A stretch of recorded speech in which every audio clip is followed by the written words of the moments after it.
Morning, everybody. I figured out how to get the date for the morning. I looked at the phone. Sunday, November 8th. John, don't you know the date? You got calendars. I know, but I forget sometimes. This should just be maybe a little update. I'm up praying early Sunday. I got up at about maybe 3:30 today, which is not bad. That's good for me. But it's nice. It's cool. And I was just meditating. Now, I got 2 teaching videos and posts that have to still go up. I'll probably upload one of them today.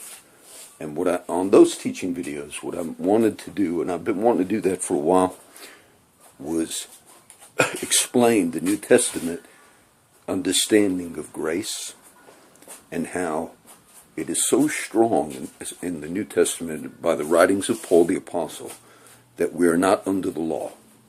And when he says the term law, and he compares grace and law, it's the whole Old Covenant, 10 Commandments, all of it, but it never means you violate them. It simply means we're free from that type of a bondage that the law was the purpose of the law, Paul says, for by the law is the knowledge of sin. But now the righteousness of God without the law is manifested, being witnessed by the law and the prophets, even the righteousness of God which is by faith in Jesus Christ, unto all and upon all them that believe, for there is no difference to Jew first, most to the Greek. And then Paul, in those arguments in Romans and Galatians, he is saying the Old Covenant law's purpose was to reveal our sin. Meaning God said, here's the law, here's the 10 Commandments, here's my righteousness, revealed on tablets of stone, written on the 2 tablets. I got the little Ark of the Covenant model up here. And man, during that whole, if you want, probationary period of mankind, failed, did not live up to it, could not keep it. And the Apostle Paul's experience that he writes about in Romans 7 and in his letters is the law was when he tried harder to please God through his own law mentality of striving to please God through trying to overcome sin and keep God's law, it got worse for him because the purpose of the law was not to make you righteous. It could not do it. For what the law could not do, in that it was weak through the flesh, meaning us, God sending his own Son in the likeness of sinful flesh, and for sin condemned sin in the flesh, that the righteousness of the law might be fulfilled in us. He hath made him to be sin for us, who knew no sin, that we might be made the righteousness of God in him. And that's an important thing. Now, I don't want this to be a teaching video, but it'll fit in. It'll still upload. This week, something with the economy, politics, I'll do a little bit. The jobs numbers came in. So for the month of October, maybe they were predicting jobs would be maybe 180,000 new jobs. But it came in like at 240,000. Which, for those who are really big on, yes, let's keep doing the market's going to be great, you would think it would have had a big impact. Well, throughout the day, as I watched the news, it didn't. And they were kind of surprised. And this is what I said last week, so I wanted to mention this. Many people that are in the market now, the reason it's going up is not based upon how well things are going. It's a gamble that the Federal Reserve will keep interest rates low, which simply means more money will keep going in. See, that's the casino thing I was telling you about. How much money is going to go in? And if money keeps pouring into that market, it goes up. You can make money. But that's not based on how well things are going. So throughout the day, the media people said that. They said, well, I guess the market didn't respond. It might have ended the day like 40 points higher or something. They said the market didn't respond the way we expected it to, and they said it's for that reason. Because now they're thinking if the jobs numbers were better, 240,000 new jobs in October, therefore the Federal Reserve will keep the interest rates low. Or, I mean, they might raise them. And so that's why the investors were thinking, let's not jump on the bandwagon. And that's just basically what I said. And why is that important to know? Because it's not based on things going well. It's based on that. Are they going to keep the numbers low? And the situation that we have, it's interesting. China and Russia, if you wanted to see, this week I heard of one of our military men in one interview, and it might have been an older interview, but it came up again. I saw it on the news. They said, who is the most serious threat to the U.S.? And he simply said Russia has the potential militarily to destroy the entire United States of America, simply because they have if they went out on a limb. And it's interesting, there's an old Russian guy that's been an advisor to our presidents, and his name is Brzezinski. His daughter is an MSNBC MSNBC lady on Morning Joe with Joe Scarborough, which I don't watch. I've not watched it in years. But he's kind of a Russian analyst, and they said, like, what are the odds that something would happen, that Russia would actually have a war with us? And he's not a crazy man. Let me say, if the whole, and he doesn't have to be a crazy man, why has Russia made so many moves? It's not hard. We had the opportunity to basically be allies with Russia, and in all of the many dealings, in our involvement in different things, and now with Syria, we ourselves decided there are certain things that could not stand. We cannot stand for this, certain things. We do that all the time. And then we appeal to some type of moral authority. It violates the norms of...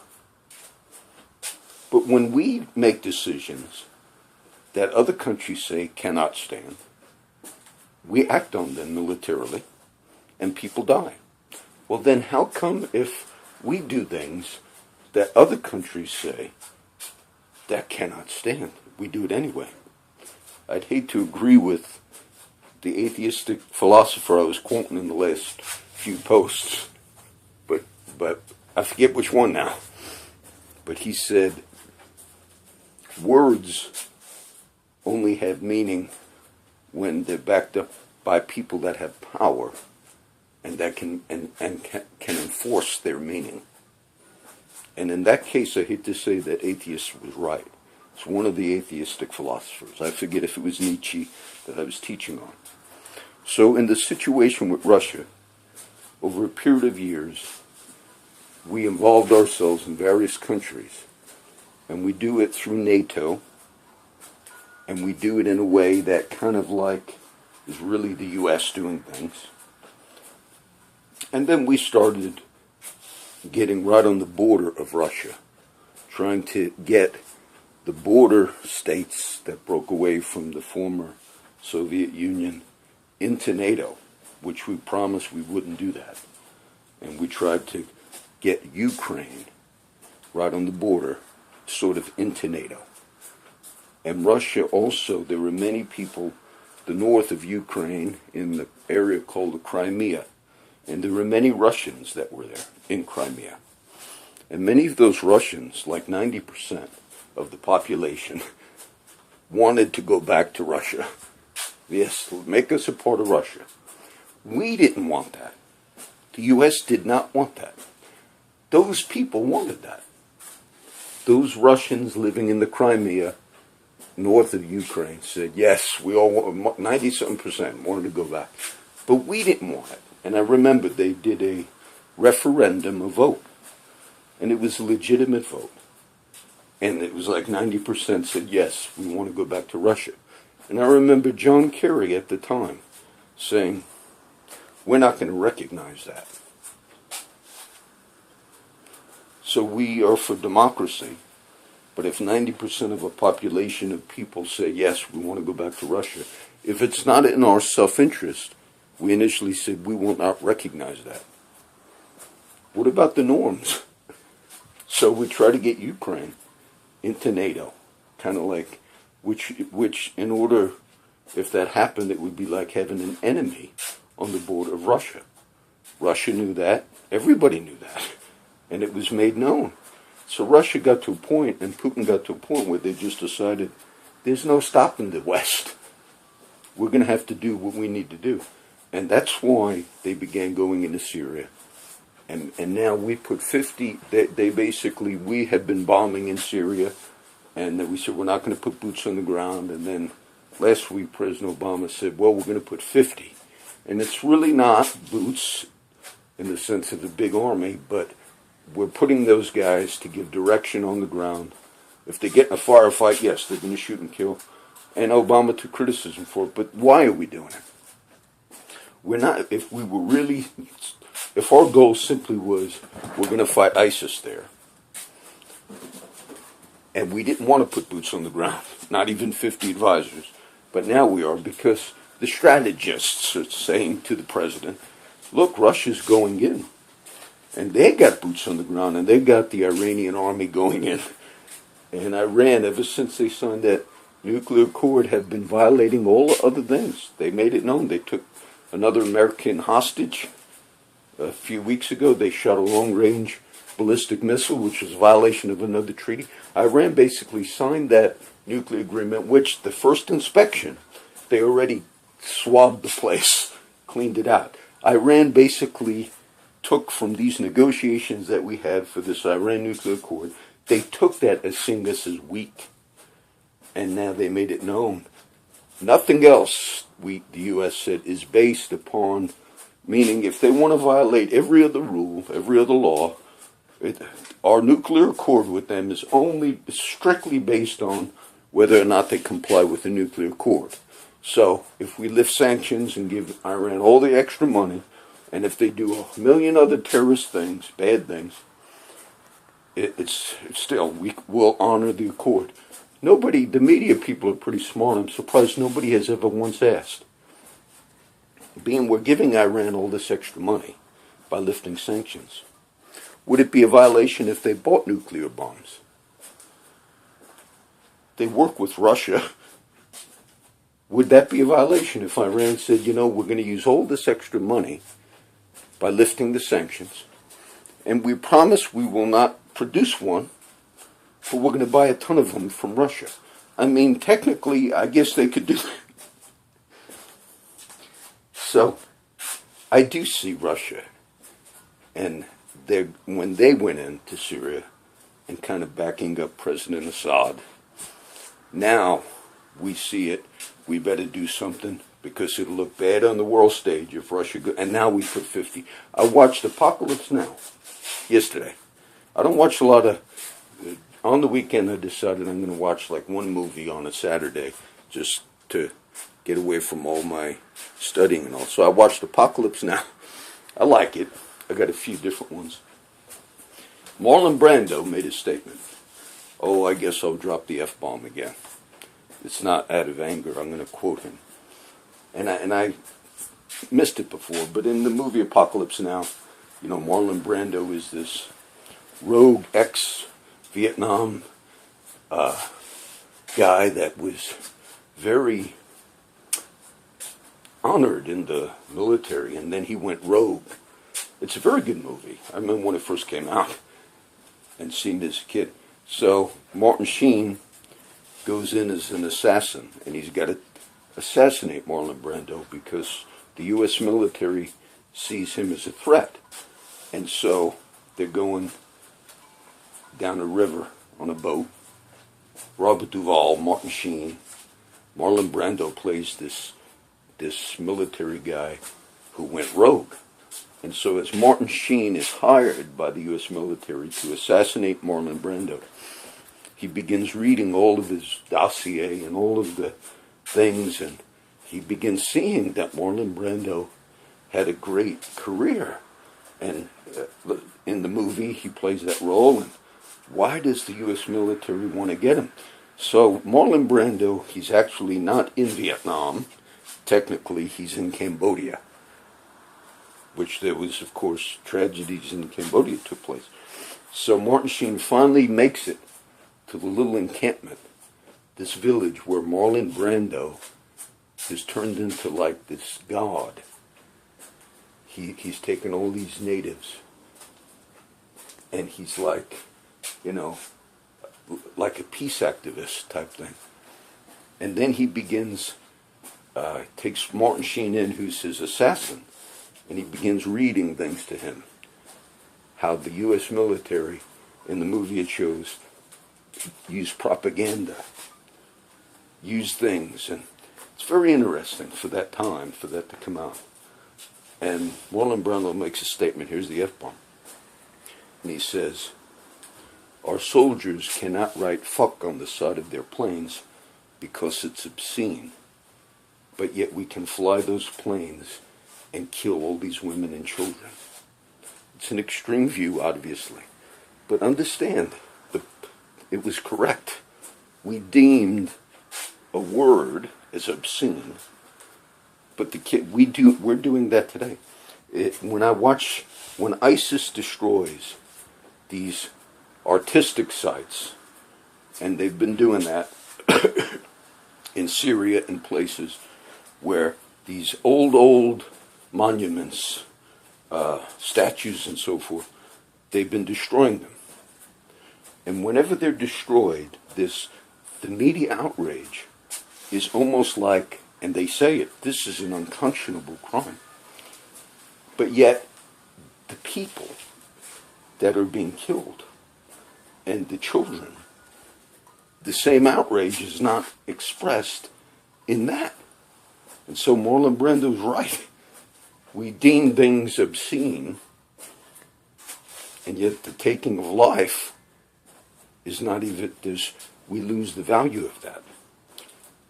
So so what we did was, in our dealings in these last few years, we pushed Russia to the point where their engagement in Syria and some of their other things, they basically are saying, yes, we're going to do what we need to do, and we don't go by your norms anymore.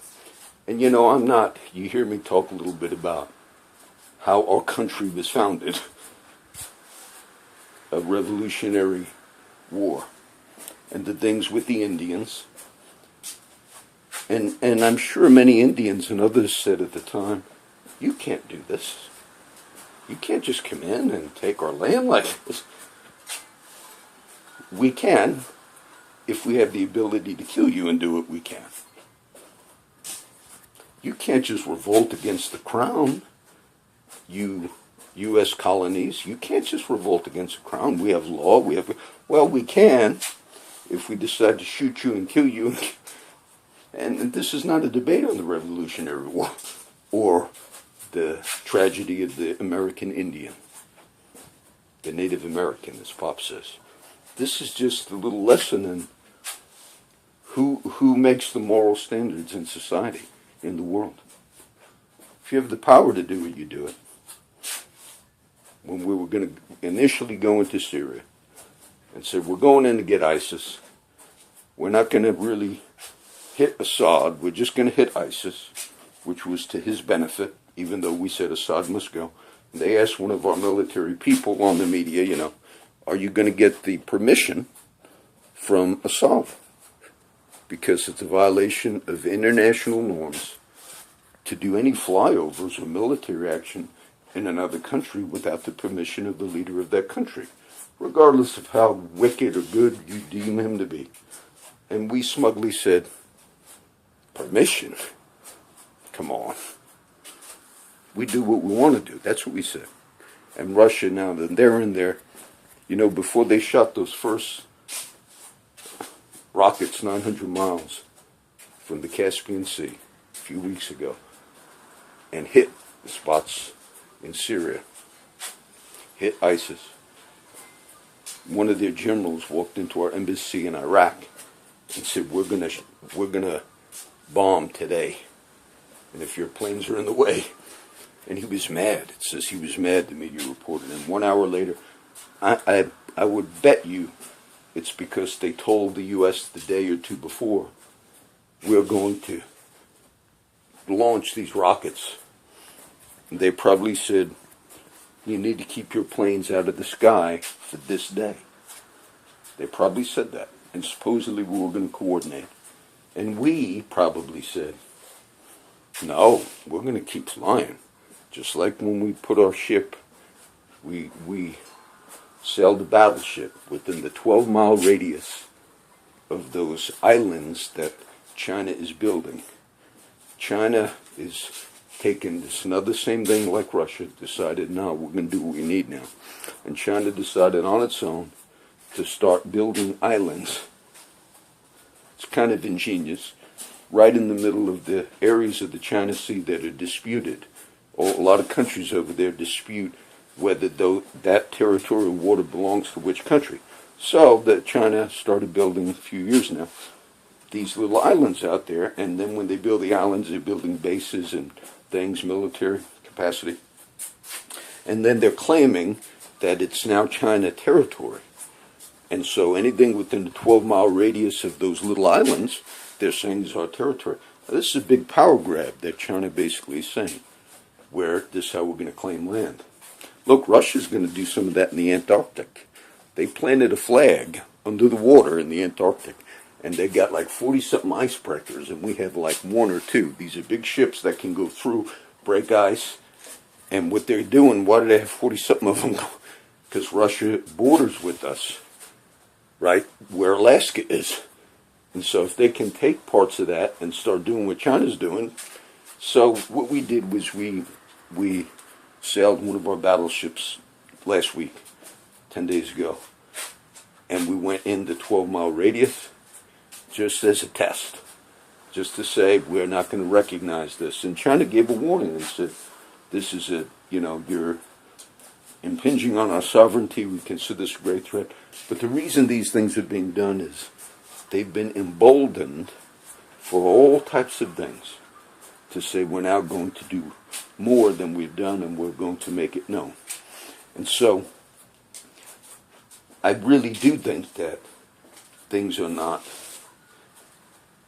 things, after World War I, a lot of my teaching on the philosophy and the Age of Enlightenment and all, in the 1800s, there was really a belief, a humanistic belief that said, man is going to really advance.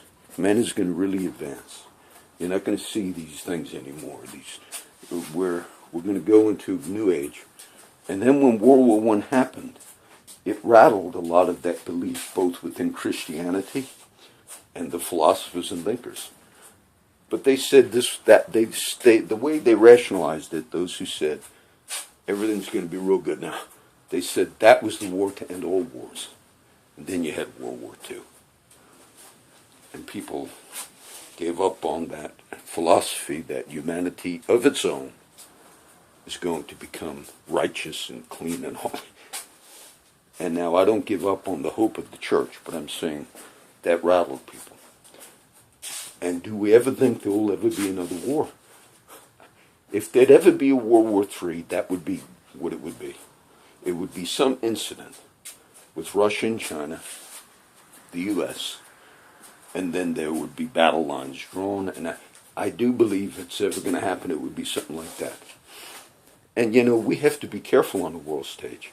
What we did to Russia when they started fighting in behalf of the Russians in Ukraine, and this is how a lot of that began, we slapped sanctions on Russia.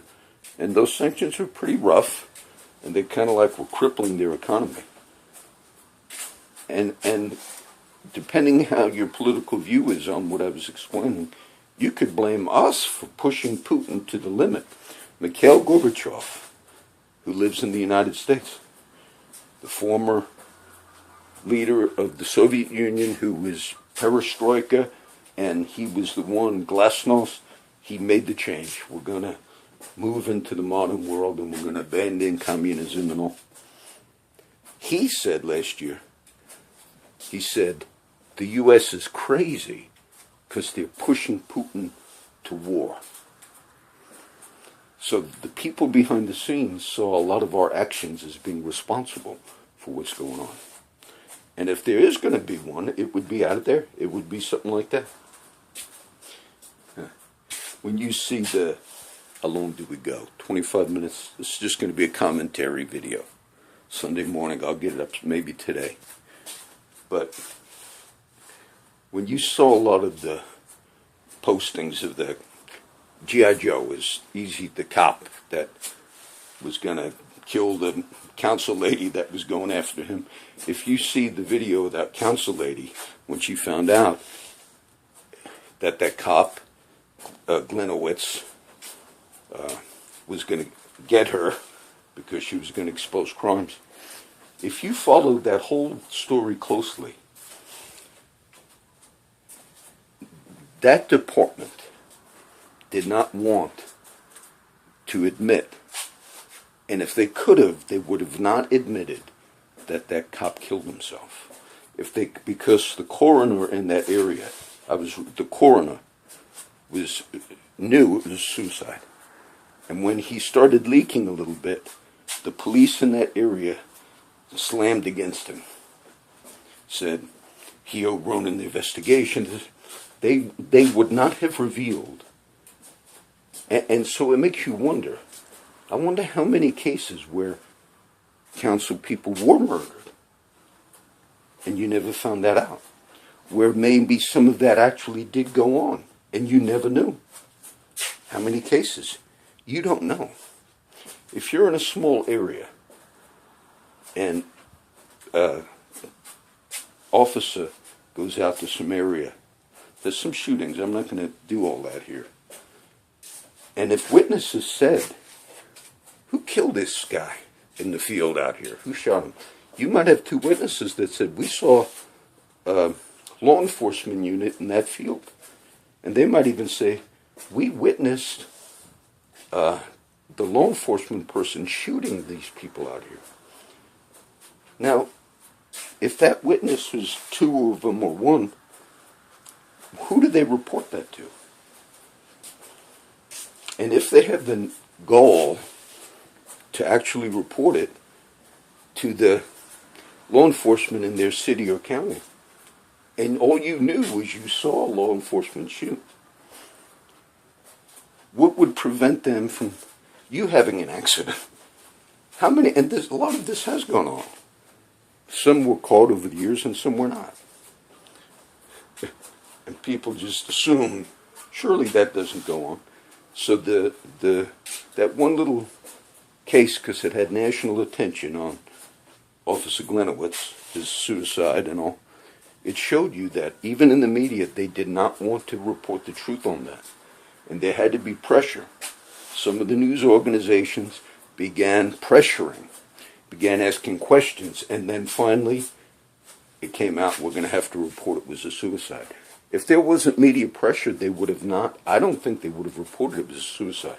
They probably would have left it as an open case and continued to go after that one black person and the two whites that officer saw at an ATM machine. So at the expense of the citizens, and how many council people or people that were ever investigating crimes like that were never caught, and the cop had a hitman to kill them. So you have many that have never been caught. And the only ones that you really are aware of is ones that get a lot of public attention. So this is just a little update. I want to update you on that little stop thing and some of the situations going on. And I want you to see, all is not well in the economy. In the kingdom, all is well. We look for a city that has foundations, whose builder and maker is God. But in the governments of the world, kingdoms of this world, will become the kingdoms of our God and of His Christ. And Babylon, the world systems, Babylon is fallen. but the kingdom of God is going to prevail. And this is a part of the kingdom, not politics, not Democrat or Republican, conservative, no, righteousness, speaking truth, speaking for the oppressed. That's part of the kingdom. It's part of the kingdom. The Lord bless thee and keep thee. The Lord make his face shine upon thee and be gracious unto thee. The Lord lift up his countenance upon thee and give thee peace. Have a good Sunday. I'll try and post this today. God bless.